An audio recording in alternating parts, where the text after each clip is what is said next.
La capsule 2 du fascicule A te permettra de distinguer le rôle du numérateur de celui du dénominateur.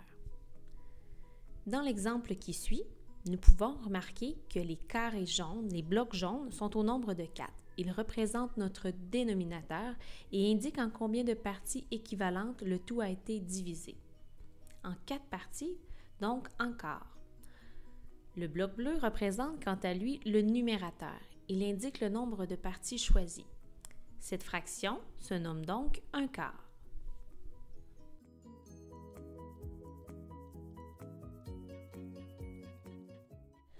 Dans le deuxième exemple, le dénominateur est représenté par les blocs jaunes. Puisque notre tout est séparé en 5 parties équivalentes, nous parlerons de cinquième. Le bloc vert représente le nombre de parties choisies. Il est donc le numérateur. Cette fraction se nomme alors un cinquième.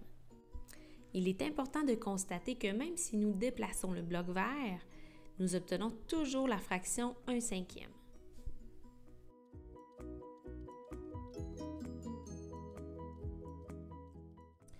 Dans cette situation, le dénominateur sera représenté par les blocs rouges.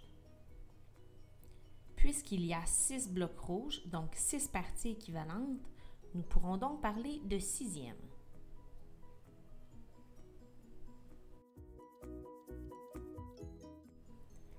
Les blocs verts représenteront le numérateur.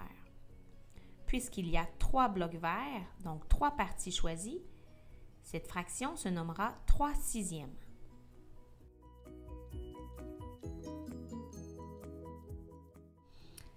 Crois-tu que nous pourrions nommer cette fraction d'une autre façon?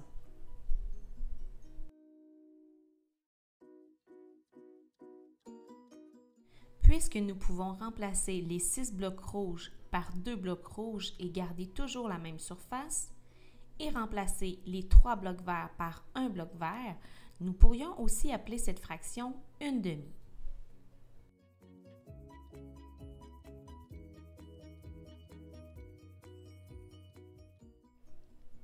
Comme nous avons pu le remarquer avec les exemples précédents, le dénominateur est le nombre du bas. Il indique en combien de parties équivalentes le tout a été divisé, mais il nous permet aussi de nommer la fraction. Donc, avec 5 parties équivalentes, nous pouvons appeler la fraction des cinquièmes. Avec 6 parties, des sixièmes. Le numérateur, quant à lui, est le nombre du haut. Il indique le nombre de parties choisies. Le numérateur et le dénominateur sont séparés par une barre de fraction. Peux-tu nommer des fractions représentées dans ta classe avec l'aide de ton enseignant? En terminant, est-ce que tu seras en mesure de me dire quelle fraction représente la figurine qui a une casquette rouge? Réfléchis bien.